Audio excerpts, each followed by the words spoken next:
السلام عليكم ورحمة الله وبركاته. إن الحمد لله نحمده ونستعينه ونستغفره ونعوذ بالله من شرور أنفسنا ومن سيئات أعمالنا. من يهده الله فلا مضل له ومن يضلله فلا هادي له، وأشهد أن لا إله إلا الله وحده لا شريك له، وأشهد أن محمدا عبده ورسوله. وما خلقت الجن والإنس إلا ليعبدون. সম্মানিত দিনী ভাই বোনেরা, আজকে আমি সংক্ষেপে আমার বিষয়টা হইল মাযহাব। মাযহাব মানা কি? মাযহাব মানতে পারবো কি? মাযহাব কেন মানবো? কিভাবে মানব? এই বিষয়ে সংক্ষেপে কিছু বলার চেষ্টা করব। ওমা তৌফিকি ইল্লা বিল্লাহ। আমি যে একটা তিলাওয়াত করছি, ওমা খালাকাতুল জিন্না ওয়াল ইনসা ইল্লা লিয়াবুদুন। আল্লাহ তাআলা আমাদেরকে একমাত্র আল্লাহরই ইবাদত করার জন্য পাঠিয়েছেন। তো আমরা একমাত্র আল্লাহরই ইবাদত করব। আর ইবাদতের অনেক মাধ্যম আছে, সঠিক পদ্ধতিতে আমরা ইবাদতি করব। যেভাবে করলে আমাদের কাজে লাগে, যে উদ্দেশ্যে পাঠিয়েছেন, যে জিনিসের জন্য, জান্নাতের জন্য, সেই জান্নাতটা যেভাবে সঠিকভাবে ইবাদত করলে, আমল করলে পাওয়া যায়, এইভাবে আমরা সবাই চেষ্টা করব। না হইলে আমরা সবাই বরবাদ হয়ে যাব। ইনশাআল্লাহ আল্লাহ তাআলা আমাদেরকে তৌফিক দিত যাতে সঠিকভাবে সঠিক পদ্ধতিতে ইবাদত করতে পারি। ইবাদত করার অনেক মাধ্যম আছে, অনেক ইবাদত আছে। সালাত, সোম, হজ, যাকাত, এইগুলা আমাদের কর্তব্য। তাছাড়া উঠতে বসতে, চলতে ফিরতে, সব সময় ছোট হোক বড় হোক, প্রত্যেকটা ইবাদত সাহিত্য অনুযায়ী যে যেভাবে পারি আমরা করতে হবে। ইন্নামাল আমালু বিন্নিয়ত, আমাদের প্রথম হাদিসটাই হয়েছে বুখারীর, যে নিয়তের উপরে প্রত্যেক কিছু নির্ভর করে। আমাদের নিয়তটা যদি ভালো হয়, স্বীকার হয়, যে কোনো খারাপ হয়, যে নিয়তে আমরা কাজ করব সেই হিসাবে আমাদের প্রতিফল পাবো ইনশাআল্লাহ। তারপরে আল্লাহ তাআলা বলছেন, মান জাআ বিল হাসানাতি ফালাহু আশরু আমসালিহা।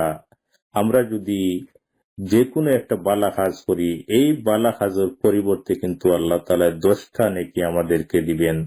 আলহামদুলিল্লাহ। ওমান জাআ বিসাইয়্যাতি ফালা ইউজজা ইল্লা মিসলাহা ওয়া হুম লা ইউজলামুন।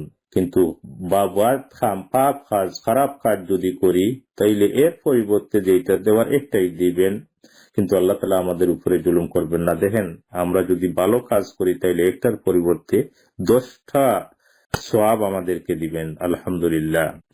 তো আমার বিষয়টা হয়েছে মাযহাব। আমি সংক্ষেপে কিছু বলার চেষ্টা করব। আল্লাহ তাআলা যেন আমাকে তৌফিক দান করেন, আমাকেও আমল করার তৌফিক দান করেন, আর আপনারা যারা শুনতেছেন তাদেরকেও যেন আল্লাহ তাআলা সঠিক বুঝার এবং আমল করার তৌফিক দান করেন। আমিন। মাযহাব, প্রথম দেখতে হইব আমাদের মাযহাবটা কি। মাযহাব মানে হইছে কি পথ, মত, অভিমত, চলার পথ। অর্থাৎ এক কথায় আমরা এটাই বুঝি, মাযহাবের মাধ্যমে আমরা শিখি। শিকার একটা মাধ্যম হইল কি মাযহাব।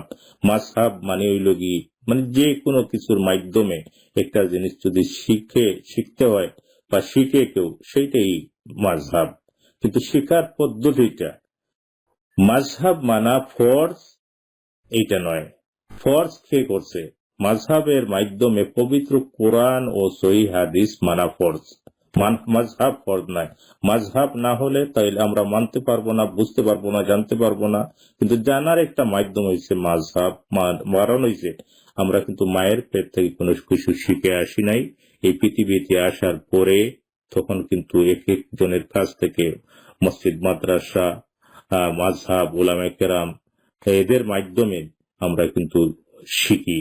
কিন্তু শিখার পদ্ধতিটা অনেকের অনেক ধরনের, কিন্তু আমরা সবাই চাই সঠিকভাবে মানার, যেভাবে মানলে আমরা জান্নাত পাই।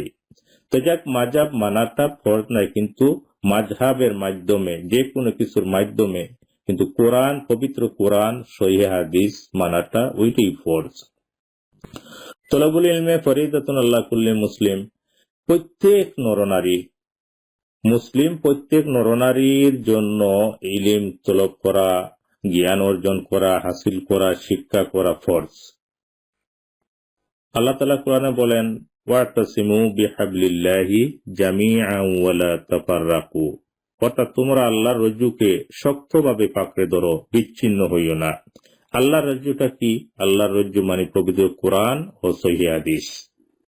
রাসূলুল্লাহ সাল্লাল্লাহু আলাইহি ওয়াসাল্লাম বলেছেন, বুখারী শরীফের 3461 হাদিস নম্বর, বাল্লিগু আন্নী ওয়ালাউ আয়া, পৌঁছে দাও আমার পক্ষ থেকে যদি একটি মাত্র আয়াত হয়।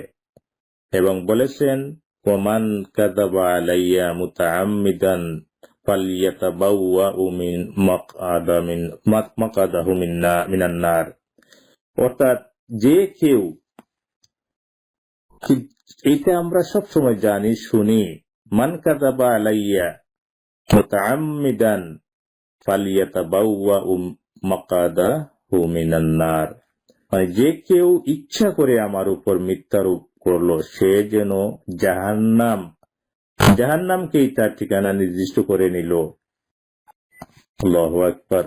তো আমরা যে কোনো কিছু বলতে গেলে, প্রচার করতে গেলে সঠিক কিনা যাচাই বাছাই করে একমাত্র আল্লাহ সন্তুষ্টি অর্জনের জন্যই, জান্নাত পাওয়ার আশায় সঠিকটাই প্রচার করতে হবে। না হইলে আমাদের কিন্তু এই সওয়াবের আশায় যেগুলা করবো এইগুলা বরবাদ হয়ে যাব। ওয়া মা উতিতুম মিনাল ইলমি ইল্লা কালিলা, আল্লাহ তাআলা আমাদেরকে একদম সামান্য জ্ঞান দিয়েছেন, কারো একটু কম, কারো একটু বেশি। এই জন্য আল্লাহ তাআলা বলেন, ফাসআলু আহলা যিকরি ইন কুনতুম লা তা'লামুন, অর্থাৎ তোমরা যদি না জানো তাহলে জ্ঞানীদেরকে জিজ্ঞাসা করো, যারা জানে তাদেরকে জিজ্ঞাসা করো। জানতে হইলে আমরা কিছু করতে হইলে কিন্তু ভালো জিনিস চাই, ভালো কিছু শিখি, এই ঠিক সেইভাবে আমরা যে কোনো কিছু করি কিন্তু উত্তম পন্থায়, উত্তম যেটা সেটাই করব। আল্লাহ তাআলা আরেকটা আয়াতে বলে, ইয়া আইয়ুহাল্লাযীনা আমানু আতিউল্লাহা ওয়া আতিউর রাসূল ওয়া উলিল আমরি মিনকুম فإن تنازعتم في شيء فردوه إلى الله والرسول إن كنتم تؤمنون بالله واليوم الآخر ذلك خير وأحسن تأويلا। হে মুমিনগণ, তোমরা আল্লাহ ও রসুলের অনুগত্য করো এবং তোমাদের মধ্যে যারা উলিল আমর, বিচারক, তাদের কাছ থেকে, তাদের মাধ্যমে তোমরা জানো। আর যদি তাদের মাধ্যমে জানতে গিয়ে যদি তোমাদের মধ্যে কোনো বিষয়ে কোনো মতবিরোধ হয়, তবে আল্লাহর রসুলের দিকে প্রত্যাবর্তিত হও। যদি তোমরা আল্লাহ ও পরকালের প্রতি বিশ্বাস করো, এটা আমরা দেখতে হইব যে আমরা যেটা জানি না এখন কার মাধ্যমে জানি, আর আসল জিনিসটা হয়েছে কি আমরা জানাটা সঠিকভাবে জানতেছি কিনা এটা জানতে হইব। কারণ জানার অনেকগুলা মাধ্যম আছে, অনেক কিছু আমরা দেখতেছি, কিন্তু আমরা সবাই এখন যে এত সহজ পন্থা হয়েছে যে আমরা সবকিছু বুঝি, বালা বুড়া সবকিছু বুঝি, কিন্তু কোন আলিম, কোন মাযহাবের আলিমরা কিরকম কি ফলো করতেছে, কি রকম বলতেছে এটা আলহামদুলিল্লাহ এখন আমাদের জানার কোনো প্রবলেম হয় না। এই যে একটা টিপ দিলেই বোঝা যাইব এটা সঠিক কিনা বেঠিক। এখন আল্লাহর কাছে কিন্তু আমরা জবাব দিতেও এইলেও এইভাবে আমরা বলতে পারবো না যে আমরা জানি নাই শুনি নাই, কিন্তু জানার অনেক পন্থা আছে। আল্লাহ তাআলা আমাদেরকে সঠিক যেভাবে জানতে পারি এটা জানার তৌফিক যেন দান করে। তো এই আয়াতটাকে আমরা বুঝলাম যে আল্লাহ আল্লাহ তাআলা বলতেছেন, ইমানদারগণ তোমরা আল্লাহ রসুলের অনুগত হরো আর উলিল আমরে মানো। এরপরে যদি এখানে যদি তোমাদের মধ্যে কোনো মতবিরোধ হয় তাহলে আল্লাহ রসুলের দিকে প্রত্যাবর্তন হও।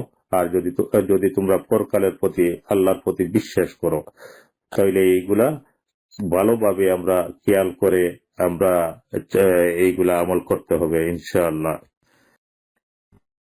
চার মাযহাব ফরজ। চার মাযহাবের মধ্যে যে কোনো এক মাযহাব মানতেই হবে। এই যে মানাটা যে কোনো একটা মানতে হইবে, এটা ফরজ কে করেছেন? মাযহাবের কোনো ইমামরাও বলেন নাই, তা তো কোনো মাযহাব ফরজ মানতেই হবে, এটা তো মাযহাবের কোনো ইমামরাও বলেন নাই, আল্লাহ রসুলও বলেন নাই। আর বলেন নাই চার মাযহাবের কথা ছাড়া আর কারো কথা কোরআন হাদিসও থাকলেও মানবায় না। তা তো চাইরো ইমামগণ, কোন ইমামরাও এই ধরনের বলেন নাই। চার মাযহাবের যে ইমামরা আছেন ওনারাও বলেন নাই। চার মাযহাবের ইমামরা রাসূল সাল্লাল্লাহু আলাইহি সাল্লামকে অনুসরণ করেছেন, রাসূলুল্লাহ সাল্লাল্লাহু আলাইহি ওয়াসাল্লামের মাযহাব মানছেন এবং কোরআন হাদিস মোতাবেক মেনে চলেছেন। আমাদেরকেও কোরআন হাদিস মেনে চলার জন্য বলেছেন এবং প্রত্যেক ইমামরাই বলে গেছেন ইজা সাহহাল হাদিসু ফাহুয়া মাযহাবি। এই হাদিসটা আমরা সবাই জানি, সবাই শুনি, সবাই বুঝি, কিন্তু এই বুঝার মাঝে একটু পার্থক্য। এইটা যেন আমাদেরকে আল্লাহ তাআলা সবাই সঠিকভাবে বুঝার তৌফিক দেয়। ইমামরাই যখন বলে গেছেন সঠিক হাদিস পাইলে এটাই আমার মজব, তখন আমাদের সঠিকটা পেলে এই মাযহাবের মধ্যে থাকবো অন্ধভাবে। এটা আমাদের আসলে বুঝার মধ্যে আল্লাহ তাআলা আমাদেরকে শয়তানের ওয়াসওয়াসা থেকে যেন হেফাজত করেন। কারণ আমরা মারা যাওয়ার পরে তখন ওইখানে যাই আর কোনো ইবাদত করতে পারবো না, এই পৃথিবীর থেকে তখন আর কোনো সুযোগও থাকবো না। এইখানে যাতে আমরা বুঝার তৌফিক আল্লাহ তাআলা দান করেন।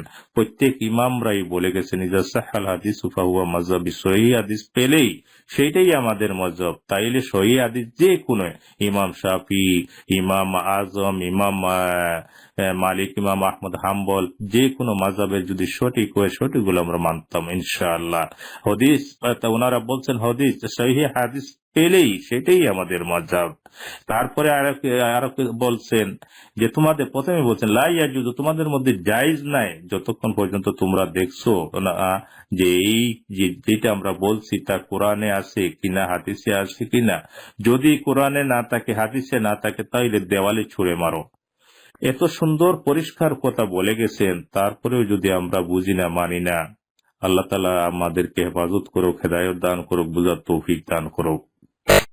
আল্লাহ তাআলা ওনাদেরকে রহম করুক, আল্লাহ তাআলা ওনাদেরকে জান্নাতুল ফেরদৌস দান করুক। ওনারা বলা যাওয়ার পরও আমাদের যে এই অবস্থা, আর যদি বলে না যেতেন তাইলে কি অবস্থা হতো। আল্লাহু আকবার। ওনারা যেভাবে বলে গেছেন আমাদের সহিহ হাদিস পেলেই তো এইটাই আমাদের মজহব, এরপরে আমরা যেটা বলে গেছি সেইটা কোরআন হাদিসের সাথে না মিললে এটা দেওয়ালে ছুঁড়ে মারো।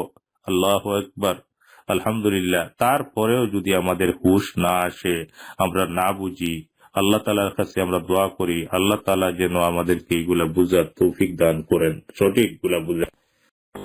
আর যদি কেউ বলেন কোরআন হাদিস বুঝি না, একটা নির্দিষ্ট মাযহাব বা মাযহাবের আলিমরা যা বলেন কোরআন হাদিস বিরোধী হলেই মানব, তা মোটেই ঠিক নয়, নাজায়েজ। তা হইল এটাই হলো অন্ধ তাকলিদ। আমরা মুসলমান, আমাদেরকে পবিত্র কোরআন ও সহিহ হাদিস মেনে চলতেই হবে। কোরআনে আছে, হাদিসে আছে, আল্লাহ বলেছেন, রসুল বলেছেন, চোখ বন্ধ করে মানতে হবে। আর অনেকে বলে আর যারা এক মাযহাব মানে তারা হলো মাযহাবী। এইখানে আমরা চিন্তা করতে হবে, দেখতে হবে এক মাযহাব যারা মানে তারা মাযহাবী, আর যারা চার মাযহাবের যেটা কোরআন হাদিসের কাছাকাছি সঠিকটা মেনে চলে তারা হলো লামাযহাবী। আমাদের বুঝার ভুল। আমরা যদি একটু ভালো করে চিন্তা করি বুঝি, তাইলে বুঝতে পারবো যে আল্লাহ তাআলা প্রথমেই বলছেন যে আমাদেরকে একমাত্র আল্লাহর ইবাদতের জন্য পাঠিয়েছেন, এবং ইমামরা কার ইবাদতি করছেন, কার অনুসরণ করছেন, এবং আমাদেরকে কি বলে গেছেন, কোরআন হাদিস মতো চলার জন্য বলে গেছেন। আমরা পবিত্র কোরআন ও হাদিস মানতেই হবে। আমরা সবাই মাযহাব মাযহাব মানতেই হবে, মাযহাব মানতেই হবে, অস্বীকার করতে পারবো না। কোনো কিছু শিখতে গেলে যে কোনো কিছুর মাধ্যম মাযহাব ছাড়া শিখতে পারবো না। তবে দলিল সহকারে অন্ধ থাকলিদ হিসাবে নয়, অন্ধভাবে নয়। আমরা কোরআন, পবিত্র কোরআন, সহিহ হাদিস মানতেই হবে, এটা অস্বীকার করতে পারবো না। তারপরে মাযহাব মানতেই হবে, মাযহাব ছাড়া শিখতে পারবো না, দলিল সহকারে। মুকাল্লিদ যিনি কোনো ইমামের বা আলিমদের অনুসরণ করেন, কোরআন হাদিসের দলিল সহকারে, অন্ধভাবে নয়, এরাই মুকাল্লিদ। মুজতাহিদ এরাই যিনারা সরাসরি কোরআন হাদিস থেকে মাসআলা বের করতে পারেন। তার আগে কিন্তু মুজতাহিদ হওয়ার আগে তারা মাযহাবের অনুসরণ করেছেন, তার মাধ্যমে শিখেছেন। তো এত কিছু হঠাৎ করেই একসাথেই মুজতাহিদ হইতে পারেন নাই। এই থেকে অনেক স্তর আছে, মুজতাহিদের অনেক স্তর আছে। এই যে মাযহাবের অনুসরণ করে, মাযহাব থেকে জেনে এই পর্যন্ত পৌঁছতেছেন। মুজতাহিদের অনেক স্তর আছে, এই দিকে আমি যাব না। আর আমরা যারা জানি না, আমরা অনেকেই জানি না। আমরা বিশেষ করে যারা জানি না, আমরা যেখানেই থাকি, যেভাবেই পারি, ভালো আলিম অর্থাৎ কোরআন হাদিসের সঠিক দলিল সহ যারা বলেন, এই ধরনের আলিমদের পরামর্শ ও সহযোগিতা নিব ইনশাআল্লাহ। কারণ আমরা সব সময় যাচাই বাছাই করে ভালো জিনিস সঠিকভাবে যাচাই করে ভালো যেটা জিনিস সেইটাই চাই, নেওয়ার চেষ্টা করি। আর এত বড় একটা জান্নাত আল্লাহ তাআলা যে উদ্দেশ্যে আমাদেরকে পাঠিয়েছেন, এই দুনিয়াতে আজকে আছি কালকে নাই, কিন্তু আখিরাতে যেই জায়গায় কোনো শেষ নাই, সেই জায়গার জন্য আমরা কিন্তু যাচাই বাছাই যদি না করি, তাইলে আমাদের মতো আর হতভাগা আমরা আখিরাতে আফসোস ছাড়া কোনো কিছু করার নাই। তো সেই জায়গার জন্য যেভাবে করলে, যেভাবে চললে, ইমামরা যেভাবে বলছেন, কোরআন হাদিস যেভাবে বলছে, সেই হিসাবেই আমরা কিন্তু জানার চেষ্টা করতাম ইনশাআল্লাহ। আল্লাহ তাআলা যেন আমাদের সঠিক মানার এবং বুঝার তৌফিক দান করেন, আমিন। কোন মানুষ যদি আসলেই সত্য মানতে চায় এবং সত্য মানার জন্য তাহকিক করে এবং আল্লাহর কাছে দোয়া করে, ইনশাআল্লাহ সে সত্য খুঁজে পাবে। কারণ হেদায়েত আল্লাহর পক্ষ থেকে আসে। তো আমরা দোয়া করি, আমরা সঠিকটা জানার চেষ্টা করতেছি, আমরা জান্নাত পাওয়ার আশায় কাজ করতেছি, ইবাদত করতেছি। আল্লাহ তাআলা যেন আমাদেরকে কবুল করেন, সঠিক গুলা বুঝার তৌফিক দান করেন, আমিন। আমাদের প্রত্যেকের আকীদার মাযহাব মানা ফরজ। যেটা মানা ফরজ, যেটা জানার প্রয়োজন, সেটা কিন্তু আমরা সেদিকে গুরুত্ব একটু বেশি দিব ইনশাআল্লাহ। আমাদের আকীদার মাযহাব মানা ফরজ, আমাদের প্রত্যেকের জন্য কিন্তু আকীদার মাযহাব মানা ফরজ। আকীদার মাযহাব মানে কি? আহলে সুন্নাত ওয়াল জামাত। আহলে সুন্নাত রাসূলুল্লাহ সাল্লাল্লাহু আলাইহি ওয়াসাল্লামের আকীদা, আর জামাত মানে সাহাবায়ে কেরামদের আকীদা। তো আজকে আমরা যেগুলা বললাম, সংক্ষেপে যেগুলা বললাম, এটার মেইন উদ্দেশ্য হচ্ছে কি, আমাদেরকে আল্লাহ তাআলা ইবাদতের জন্য পাঠিয়েছেন। আমরা যেভাবে সঠিক পন্থায় ইবাদতি করতে পারি, কাজে লাগে, সেইভাবেই আমরা ইবাদত করার চেষ্টা করব। আর শিকার জন্য যত কিছু মাধ্যম আছে, কোরআন হাদিস মানতে হবে, ইজমা কিয়াস সবগুলা মানতে হবে, মাযহাব মানতে হবে শিকার জন্য, তবে অন্ধভাবে নয়। প্রত্যেকটা জিনিস আমরা মানতে হবে সঠিক পন্থায়, সঠিক পদ্ধতিতে। ছোট হোক প্রত্যেকটা আমল, ছোট বড় প্রত্যেকটা আমল আমরা করতে হবে। সওয়াবের আশায় সাধ্য অনুযায়ী যার যেভাবে ইচ্ছা, এই যে রাসূলুল্লাহ সাল্লাল্লাহু আলাইহি ওয়াসাল্লামের শেষ আমলটা ছিল ওই মিসওয়াক করা। তো আমরা যদি একবার রাফলে দান করি 10টা নেকি, কেউ করলে করুক, না করলে নাই, সেটাই আমরা করতে হবে। কিন্তু যদি করতে না পারি কাউকে বাধা দিব না। মাগরিবের আজানের পরে 2 রাকাত সালাত আছে, হাদিসে আছে, কেউ যদি পড়তে চায় তাইলে পড়তে পারে, আর যদি না পড়ে কোনো অসুবিধা নাই। অনেকেই জানে না যে মাগরিবের আজানের পরে 2 রাকাত সালাত আছে। তো অনেক সময় দেখা যায় অনেক মসজিদে আজানের 5 মিনিট পরে জামাত আরম্ভ হয়। তো এই সুযোগ থাকলে, এই ধরনের সুযোগ থাকলে অনেক জায়গায় মানে কেউ ওই যে 2 রাকাত সালাত আদায় করে। তো অনেক সময় দেখা যায় যে এইগুলা দেখে অনেকে বলে যে যার আজান লম্বা, অর্থাৎ 5 মিনিট যার আজান হয়, লম্বা আজান হয়, উনি আজান দেওয়ার জন্য। এর কারণ হলো যাতে নমাজ আজানটা শেষ হবে, জামাত আরম্ভ, এই 2 রাকাত পড়ার কোনো সুযোগ থাকলো না। তারপরে অনেক সময় এরকমই করা হয়, যারা আজান লম্বা নাই, এই যে ছোট খাটো মানে আজান, তাদেরকে বলা হয় 1 মিনিট বা 2 মিনিট পরে আজান দাও। তখন দেখা যায় যে 1 মিনিট 2 মিনিট পরে দিলে তখন ওই আর আজান শেষ, তারপরে জামাত আরম্ভ, একামত আরম্ভ, তখন আর এই 2 রাকাত পড়ার সুযোগ পেল না। তো আমরা ভালো কাজ যদিও না করতে পারি, কিন্তু ভালো কাজের মধ্যে কোনো ধরনের বাধা দিব না, অর্থাৎ সুযোগ করে দিব, যাতে মানে এই কাজ যদি করে তাহলে আমরাও কিন্তু সওয়াবের ভাগীদার হব ইনশাআল্লাহ। আর রাসূলুল্লাহ সাল্লাল্লাহু আলাইহি ওয়াসাল্লামের পদ্ধতিতে শেখার জন্য আমরা চেষ্টা করব ইনশাআল্লাহ। যে কোনো কাজ বা মাযহাব বা সঠিক আলিমের মানে মাধ্যমে যে কারো মাধ্যমে আমরা যে কোনো কিছু শিখি, কিন্তু দলিল সহকারে। এই দলিল সহকারে শিখতে গিয়ে যদি আমরা কোরআন হাদিস মানি, কোনো মাযহাবের যেগুলা সহিহ হাদিসে আছে সঠিক যেগুলা মানি, প্রত্যেকে যাচাই বাছাই করি, এই মানতে গিয়া যদি কেউ বলে ওয়াহাবি, কেউ বলে শাফি, কেউ বলে হানাফি, যে কোনো কিছু বলক আসে যায় না। কিন্তু এক কথায় আমরা মুসলিম হিসাবে আমাদের যতগুলা আল্লাহ রসুল বলে গেছেন সেই হিসাবে যদি আমরা করতে চাই, তাইলে যদি কেউ কিছু বলে বলো, অসুবিধা নাই। কিন্তু আমরা দোয়া করি প্রত্যেককে যেন সঠিক বুঝার, সঠিক কোরআন, পবিত্র কোরআন এবং পবিত্র সহিহ হাদিস মেনে চলার এবং সঠিক পন্থায় দলিল সহকারে বুঝার, মানার তৌফিক আল্লাহ তাআলা দান করেন, যাতে অন্ধভাবে না বুঝি। আজকে কেউ যে কোনো কাজ থেকে যদি কোরআন হাদিসের একটা কিছু শুনি, এটার সাথে সাথে বিশ্বাস করব ইনশাআল্লাহ।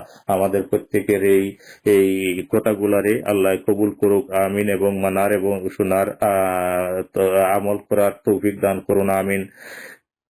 সুবহানাকাল্লাহুম্মা বিহামদিকা আশহাদু আল্লা ইলাহা ইল্লা আনতা আস্তাগফিরুকা ওয়া আতুবু ইলাইক। আসসালামু আলাইকুম ওয়া রাহমাতুল্লাহি ওয়া বারাকাতুহু।